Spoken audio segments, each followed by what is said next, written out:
Hi friends, everything for exam में आपका स्वागत है। जैसा कि हमने बोला था, हम आपके लिए लेकर आएंगे वीकली करंट अफेयर्स और हम बहुत जल्दी डेली करंट अफेयर्स भी स्टार्ट करने वाले हैं। तो अब आपको हम डेली, वीकली और मंथली तीनों करंट अफेयर्स हम प्रोवाइड करेंगे आपको। साथ के साथ आरआरबी, एनटीपीसी और ग्रुप डी के लिए हम कोशिश पूरी करेंगे कि जनवरी से लेकर पूरा रिवाइज करवाया जाए, पूरे मंथ वाइज हम पूरा करंट अफेयर आपको प्रोवाइड करें। इसके लिए भी हम प्रयास कर रहे हैं। सो फ्रेंड्स, आज हम लेकर आए हैं वीकली करंट अफेयर सितंबर 12 से लेकर सितंबर 18 2020 तक के। तो मैं तरुण दारीच आपका स्वागत करता हूं। सो प्लीज अंत तक आप जरूर बने रहिए। तो सबसे पहले हम बात करते हैं कि यूनिसेफ ने बच्चों के अधिकार अभियान के लिए आयुष्मान खुराना की नियुक्ति की है। तो यूनिसेफ का जो आप जानते हैं कि कार्यालय जो है, मुख्यालय जो है वो न्यूयॉर्क संयुक्त राज्य अमेरिका में है। और जो यूनिसेफ के कार्यकारी निदेशक जो इस समय है वो हेनरिटा एच फोर है।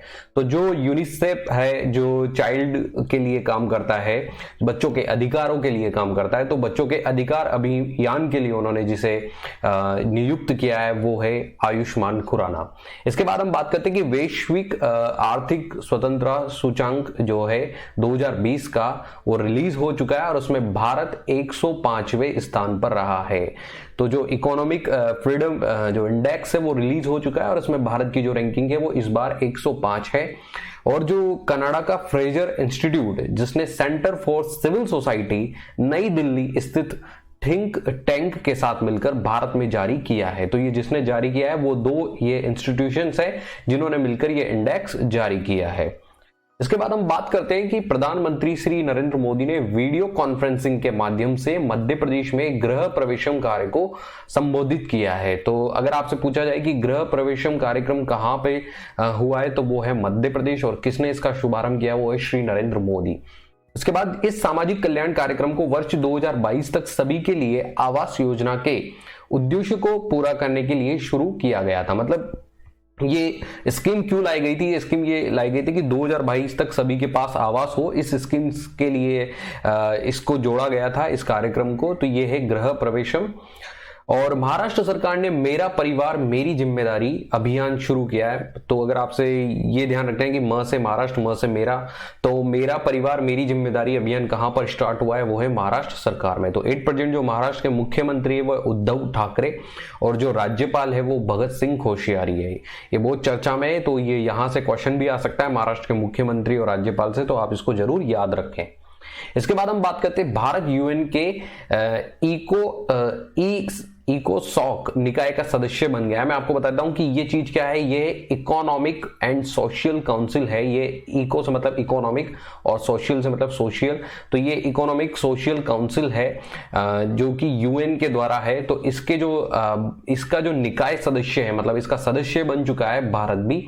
और जो इसके अध्यक्ष है वह मुनीर अकरम। जो इसका मुख्यालय वो न्यूयॉर्क संयुक्त राज्य अमेरिका में है। तो ये यूएन के अंडर में आता है और इसका सदस्य अब भारत भी बन चुका है। और टिकटॉक ने अपने अमेरिकी कार्यों के लिए ऑरेकल को अपना प्रौद्योगिक साझेदार बनाया। अगर आपसे ये क्वेश्चन पूछा जाए कि टिकटॉक ने किसके साथ साझेदारी की है तो वो ऑरेकल है। संयुक्त राज्य अमेरिका के राष्ट्रपति डोनाल्ड ट्रंप ने कहा है कि टिकटॉक को अमेरिका में अवरुद्ध कर दिया जाएगा यदि उसने 20 सितंबर 2020 तक एक अमेरिकी कंपनी को अपने अमेरिकी संचालन को नहीं बेचा। मतलब 20 सितंबर के पहले टिकटॉक को अपना जो कार्य है अमेरिका का वो किसी अमेरिकी कंपनी को ही देना पड़ेगा।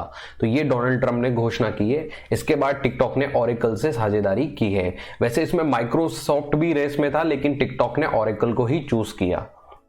इसके बाद हम बात करते हैं कि जापान के नए प्रधानमंत्री के रूप में योशिहाइड सुगा ने शिंजो अबे की जगह ली। मैं आपको बता दूं कि पूर्व जो जापान के प्रधानमंत्री थे वो शिंजो अबे थे और उनकी जगह अब बने योशिहाई सुगा। और जो जापान की राजधानी वह टोक्यो और जापान की जो मुद्रा है वो येन है।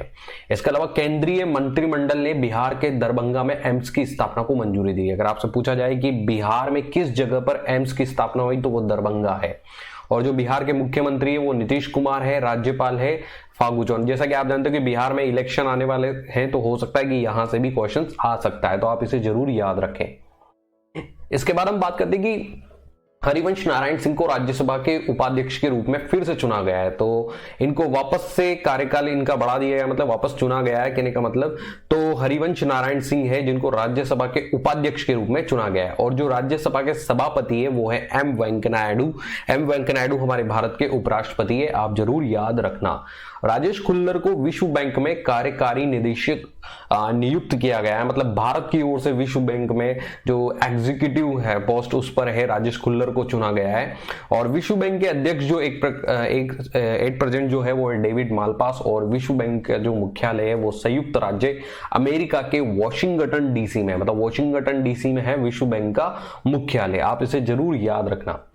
इसके बाद बात करते हैं समीर कुमार खरे को एडीबी में कार्यकारी निदेशक नियुक्त किया गया है, मतलब कि जो एग्जीक्यूटिव है वहां पर चुना गया है एशियन डेवलपमेंट बैंक में, वो है समीर कुमार खरे, ये भारत की ओर से चूज किए गए।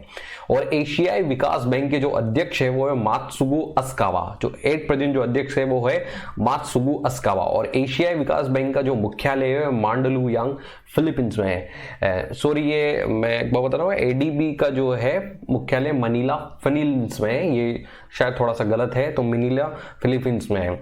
और एडीबी ने भारत के लिए जो देश के निदेशक के रूप में टेको कोनिशी को नियुक्त किया है। तो एशियन डेवलपमेंट ने भारत के लिए जो देश के निदेशक के रूप में जिसे चूज किया है वो है टेको कोनिशो, आप इसे जरूर याद रखें। एशियाई विकास बैंक ने भारत की जीडीपी को फाइनेंशियल ईयर 2021 में -9% पर प्रोजेक्ट किया, मतलब जो जीडीपी जो रेट बताई है 2021 के लिए एडीबी की तरफ से वो है -9%। और इसके बाद हम बात करते हैं कि सांसदों के वेतन में 30% तक की कटौती के लिए लोकसभा ने पारित किया है बिल। मतलब मैं आपको बताता हूं कि सांसदों की जो सैलरी होती है उसमें लगभग 30% की कटौती होगी, और इस पर एक बिल पास हो चुका है लोकसभा में। तो ये क्या है, ये बिल कोविड-19 महामारी से उत्पन्न होने वाली तत्काल वित्तीय आवश्यकताओं को पूरा करने के लिए 1 अप्रैल 2020 से शुरू होने वाली 1 वर्ष की अवधि के लिए संसद के सभी सदस्यों के वेतन में 30% की कटौती, मतलब कि कोविड-19 के चलते जो नुकसान हुआ है उसकी भरपाई करने के लिए ऐसा निर्णय लिया गया है। फिमिसिनो एयरपोर्ट रोम इटली को दुनिया के पहले 5 स्टार एंटी कोविड पुरस्कार से सम्मानित किया गया, मतलब कि कोरोना के चलते किन एयरपोर्ट ने उनके रूल्स को फॉलो किया है, तो उसमें 5 स्टार की रैंकिंग में फिमिसिनो एयरपोर्ट को चूज किया गया है, जो कि इटली रोम में आता है। फिमिसिनो एयरपोर्ट जो है जिसे लियोनार्डो द विंची अंतरराष्ट्रीय हवाई अड्डे के रूप में भी जाना जाता है, और ये इटली का सबसे व्यस्त हवाई अड्डा है। अगर आपसे पूछा जाए कि कहां का है तो ये इटली का है सबसे व्यस्त हवाई अड्डा, और इसका दूसरा नाम लियोनार्डो द विंची अंतरराष्ट्रीय हवाई अड्डा भी है। तो फ्रेंड्स, अरुंधति रॉय द्वारा लिखित एक नई पुस्तक रिलीज हुई है जिसका नाम है आजादी, फ्रीडम, फासिज्म एंड फिक्शन। तो मैं आपको बताता हूं कि अरुंधति रॉय कौन है। अरुंधति रॉय अपने उपन्यास the God of small things, जो कि 1997 में रिलीज हुई, के लिए जाने जाने वाली एक भारतीय लेखिका है जिन्होंने 1997 में फिक्शन के लिए मैन बुकर पुरस्कार भी जीता, और एक गैर प्रवासी भारतीय लेखक द्वारा सबसे अधिक बिकने वाली पुस्तक भी बन गई। तो ये है अरुंधति रॉय जिनकी नई बुक आई, आजादी, फ्रीडम, फासिज्म एंड फिक्शन।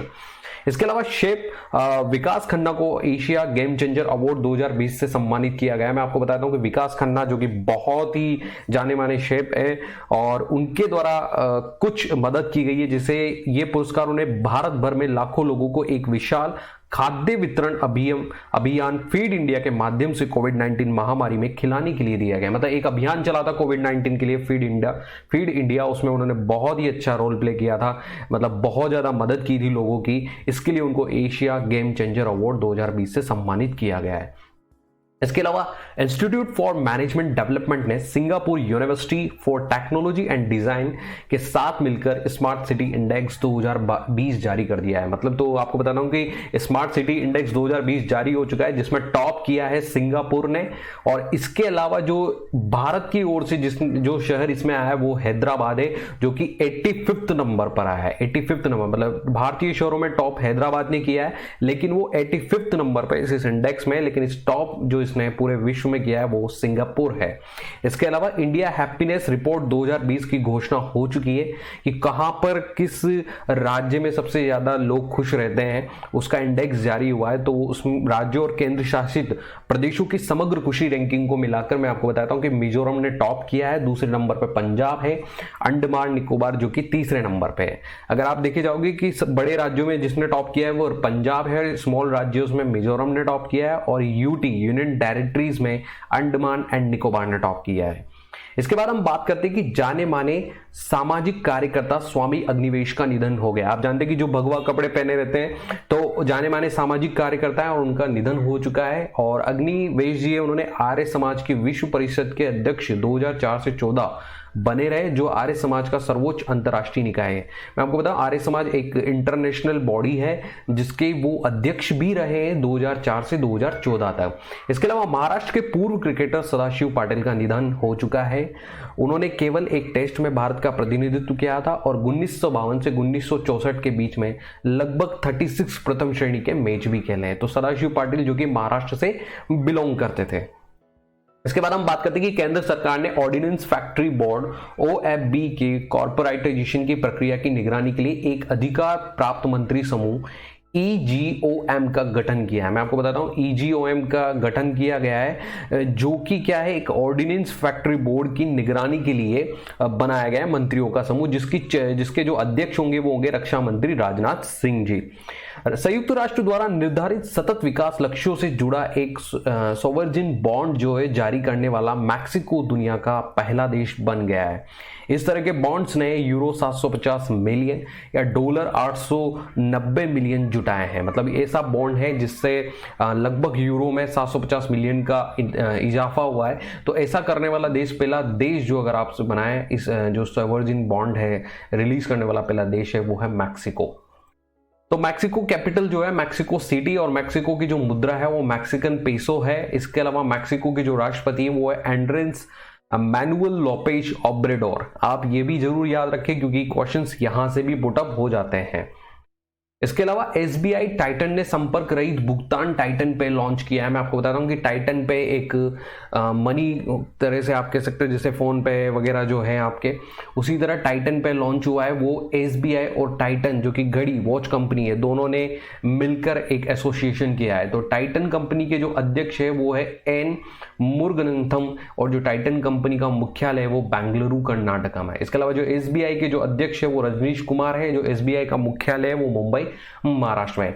इसके अलावा मूडीज ने वित्तीय वर्ष 2015 के लिए भारत की GDP 11.5% का अनुमान लगाया है। मैं आपको बताता हूं कि मूडीज जिसका जो मुख्यालय वो न्यूयॉर्क में है, तो उन्होंने जो भारत की GDP है उसका 11.5% का अनुमान लगाया है। इसके अलावा UBS सिक्योरिटीज वित्त वर्ष 21 में भारत की GDP -8.6% पर आधारित है। UBS सिक्योरिटीज एक चीनी निवेश बैंक और ब्रोकरेज फर्म है जिसका मुख्यालय बीजिंग चीन में। आपको बता रहा हूं कि UBS सिक्योरिटीज जिन्होंने भी 2021 के लिए भारत की GDP -8.6 रखा है। इसके अलावा जो OECD ने भारत की GDP को वित्त वर्ष 21 में जो -10.2% रखा है। तो मैं बताता हूँ OECD का जो मुख्यालय है वो पेरिस फ्रांस में है। ये आप जानते हो कि बहुत बड़ा ऑर्गेनाइजेशन भी है, organisation for economic corporation development के लिए जो है वो है पेरिस फ्रांस में है। और UBS सिक्योरिटी जो कि बीजिंग चाइना में है, इन्होंने भी अपना एक रेटिंग दिया है -8.6 और -10.2। मेरे ख्याल से यहाँ पर ये मिसप्रिंट है, मैं आपको फिर भी कह रहा हूँ कि 2015 के लिए नहीं होगा, 2021 के लिए होगा, जो कि मूडी ने 11.5% बताया है। सो फ्रेंड्स यहाँ पर मिस्टेक है, मैं इसके लिए क्षमा मांगता हूँ। इसके बाद हम बात करते हैं 25 ऑनलाइन पोकर प्लेटफॉर्म 9 स्टैक्स ने ब्रांड एम्बेसडर के रूप में सुरेश रैना को साइन किया। मैं आपको बता रहा हूं कि पोकर प्लेटफॉर्म है 9 स्टैक जिसने ब्रांड एम्बेसडर बना दिया है सुरेश रैना को। और 9 स्टैक की जो स्थापना हुई सुधीर कामत, प्रतीक कुमार और ऋषभ माथुर ने 2017 में मिलकर की थी। BWF द्वारा थॉमस और उबेर कप का फाइनल है 2021 तक स्थगित कर दिया गया है। मैं आपको बता रहा हूं कि BWF जो है बैडमिंटन वर्ल्ड फेडरेशन, उन्होंने जो थॉमस कप और उबेर कप जो होता है उसका फाइनल 2021 तक स्थगित कर दिया है। और मैं आपको बता रहा हूं कि ये एग्जाम में क्वेश्चन आ सकता है कि थॉमस कप और उबेर कप किससे रिलेटेड है, तो वो बैडमिंटन से रिलेटेड है, आप इसको जरूर याद रखें। और बैडमिंटन वर्ल्ड फेडरेशन की जो स्थापना हुई थी वो 5 जुलाई 1934 को हुई थी और जो इसके अध्यक्ष है वो है पॉल एरिक होयर लार्सन। इसके अलावा जो इसका मुख्यालय है वो कुआलालंपुर मलेशिया में है, इसको आप जरूर याद रखें। इसके बाद हम बात करते हैं कि अमेजन ने अमिताभ बच्चन को अपने एलेक्सा वॉइस असिस्टेंट के लिए साइन किया है। ये बहुत इंपॉर्टेंट क्वेश्चन है कि एलेक्सा वॉइस असिस्टेंट के लिए अमेजन ने किसको चूज किया है, तो वो अमिताभ बच्चन जी है। इसके अलावा अमेजन के जो CEO है, संस्थापक है, वो जेफ बेजोस है। इसके लिए अमेजन जो स्थापित हुआ 1994 में हुआ था, 5 जुलाई 1994, और जो अमेजन का मुख्यालय वो सिएटल वॉशिंगटन संयुक्त राज्य अमेरिका में है। इसके अलावा पेटीएम फर्स्ट गेम्स के ब्रांड एम्बेसडर के रूप में सचिन तेंदुलकर को चुना गया है। ये भी बहुत चर्चा में है, मैं आपको बता देता हूं, क्योंकि ये चाइनीज कंपनी से रिलेटेड है, इसलिए सचिन तेंदुलकर का ये ब्रांड एम्बेसडर बनना कहीं ना कहीं विवादों में, तो इसलिए जरूर ये एग्जाम में आ सकता है। पेटीएम फर्स्ट गेम्स के ब्रांड एम्बेसडर के रूप में सचिन तेंदुलकर को चुना गया है। और पेटीएम 2020 तक IPL और भारतीय क्रिकेट के आधिकारिक एम्पायर, भागीदार और शीर्षक प्रायोजक भी है। IPL के साथ मतलब स्पॉन्सरशिप कर रहा है पेटीएम 2022 तक। HDFC बैंक के प्रबंध निदेशक आदित्य पुरी को यूरोनॉमी अवार्ड्स ऑफ एक्सीलेंस 2020 द्वारा लाइफ टाइम अचीवमेंट अवार्ड से सम्मानित किया। मैं आपको बता दूं कि HDFC बैंक के जो प्रबंध निदेशक है वो आदित्य पुरी है और उनको एक अवार्ड दिया गया है जिसका नाम है यूरोनॉमी अवार्ड्स ऑफ एक्सीलेंस 2020 से सम्मानित किया गया है। जो 8% HDFC बैंक की जो टैगलाइन है वो है हम आपकी दुनिया को समझते हैं, और जिसका मुख्यालय वो है मुंबई महाराष्ट्र में। गौरी खान ने अपनी पहली पुस्तक माई लाइफ इन डिजाइन की घोषणा की है। जैसा कि आप जानते हो कि शाहरुख खान की पत्नी है गौरी खान, और जो कि एक डिजाइनिंग का काम करती है, और उन्होंने एक बुक लॉन्च की है माई लाइफ इन डिजाइन। इसके अलावा ये एक कॉफी टेबल बुक है जिसमें गौरी ने एक डिजाइनर के रूप में अपनी यात्रा के बारे में लिखा है। अब बात करते हैं कि सुभाष कामत ASCI के नए अध्यक्ष बने हैं। मैं आपको बता रहा हूं कि ASCI क्या है, advertising standard council of India है, जिसके नए अध्यक्ष है सुभाष कामत। तो विज्ञापन मानक परिषद की स्थापना 1985 में हुई थी और जो इसका मुख्यालय है वो मुंबई महाराष्ट्र में है। इसके बाद जेन फ्रेजर सिटी ग्रुप की पहली महिला CEO बनी। मतलब सिटी ग्रुप जो कि जानते हो आप, बहुत बड़ा अच्छा ग्रुप है, जिसकी पहली महिला CEO बनी है जेन फ्रेजर। और जो सिटी ग्रुप का मुख्यालय वो न्यूयॉर्क संयुक्त राज्य अमेरिका में स्थित है। अब बात करते हैं कि कुछ फेमस दिवस, जैसे कि आप जानते हो कि विश्व प्राथमिक चिकित्सा दिवस 12 सितंबर को इस दिन मनाया जाता है, विश्व प्राथमिक चिकित्सा दिवस। हिंदी दिवस जो कि एग्जाम में आ सकता है आपके, जो कि 14 सितंबर को मनाया जाता है। राष्ट्रीय अभियंता दिवस मतलब कि इंजीनियर्स डे जो मनाया जाता है वो 15 सितंबर को मनाया जाता है। ओजोन परत के संरक्षण के लिए अंतर्राष्ट्रीय दिवस वो 16 सितंबर को मनाया जाता है। इसके अलावा विश्व रोगी सुरक्षा दिवस है वो 17 सितंबर को मनाया जाता है। और 18 सितंबर 2020 को पहली बार अंतर्राष्ट्रीय समान वेतन दिवस विश्व स्तर पर मनाया गया। तो मैं आपको बताता हूं कि ये पहली बार मनाया गया अंतर्राष्ट्रीय स्तर पर समान वेतन दिवस, जो कि 18 सितंबर को मनाया गया। तो यहां से भी क्वेश्चन आपके एग्जाम में आ सकता है। इसके अलावा किन किन का निधन हुआ मैं आपको बताता हूं कि पूर्व केंद्रीय मंत्री रघुवंश प्रसाद सिंह का निधन हो गया है। ये बिहार वैशाली से सांसद रहे हैं, और इसके अलावा नरेगा को इम्प्लीमेंटेशन के लिए भी इनको जाना जाता है, तो इनका निधन हो चुका है। भारतीय शास्त्रीय नृत्य के दिग्गज विद्वान कपिला वात्स्यन का निधन हो गया है। ये शास्त्रीय नृत्य के लिए फेमस थी कपिला वात्स्यन जी, क्योंकि इनका निधन हो चुका है। इसके अलावा माली के जो पूर्व राष्ट्रपति मोसा तोरे का निधन है, जो पूर्व राष्ट्रपति रह चुके हैं माली के, उनका भी निधन हो चुका है। और आयुर्वेद चिकित्सक PR कृष्ण कुमार का भी निधन हुआ है। मतलब आयुर्वेद चिकित्सा के लिए फेमस रहे PR कृष्ण कुमार, अब नहीं रहे। इसके अलावा राज्यसभा सांसद अशोक गस्ती का भी निधन हो चुका है। तो आप ये याद रख सकते हैं, पर जो इंपॉर्टेंट है वो मैंने आपको आगे मेंशन किए, अग्निवेश जी, और इसके अलावा महाराष्ट्र के क्रिकेटर है सदानंद शिव पाटिल जी, जहां से क्वेश्चन आ सकता है, और ज्यादा से ज्यादा क्वेश्चन रघुवंश प्रसाद सिंह पर आ सकता है। इसके अलावा US ओपन टेनिस टूर्नामेंट खत्म हो चुका है, US ओपन, और इसमें मैं आपको सिंगल्स के बारे में यदि क्वेश्चन आता है तो मैं आपको बताता हूं। अगर डबल में क्वेश्चन अधिकतर तब आता है जब भारतीय कोई जीतता है, तो लेकिन अधिकतर जब भी कोई जीतता है तो सिंगल्स में क्वेश्चन आता है। तो जापान के नाओमी ओसाका ने बेलारूस के विक्टोरिया अजारेंका को हराकर 2020 यूएस ओपन टेनिस टूर्नामेंट महिला एकल खिताब जीता है। तो महिलाओं में जीता है नाओमी ओसाका जो कि जापान से आती है, और ऑस्ट्रिया के डोमिनिक थिएम ने 2020 यूएस ओपन टूर्नामेंट में पुरुषों के एकल खिताब जीतने के लिए अलेक्जेंडर ज्वेरेव को हराया। तो पुरुषों में जीता है ऑस्ट्रिया के डोमिनिक थिएम ने। इसके अलावा ओडिशा सरकार ने स्वच्छता कर्मचारियों के लिए गरिमा योजना शुरू की है। तो आपसे पूछा जाए कि गरिमा योजना कहां पर शुरू की गई, तो वो ओडिशा सरकार ने शुरू की है। और किसके लिए शुरू की है? स्वच्छता कर्मचारियों के लिए शुरू की है। तो ओडिशा की जो कैपिटल है, राजधानी है, वो है भुवनेश्वर, और जो ओडिशा के राज्यपाल है वो गणेशी लाल है। आप ये जरूर याद रखें। सो फ्रेंड्स, यहां मिलेंगे आपको सेलेक्टिव और इफेक्टिव करंट अफेयर्स। आप हमसे जरूर जुड़े। फ्रेंड्स, मैं आपको यही कहना चाहूंगा कि हम आपको हिंदी में बहुत अच्छे और सेलेक्टिव और इफेक्टिव करंट अफेयर्स प्रोवाइड कर रहे हैं। साथ के साथ मैं ये भी कहता हूं कि हम डेली भी करंट अफेयर्स लेकर आएंगे, और आपके जो लास्ट 1 ईयर के करंट अफेयर हैं उनको भी मैं कवर करूंगा। तो प्लीज आप हमसे जरूर जुड़े, हमारी वीडियोस को जरूर जुड़े। And thank you for watching everything for exam, and please like, subscribe and share करना ना भूले। Thank you.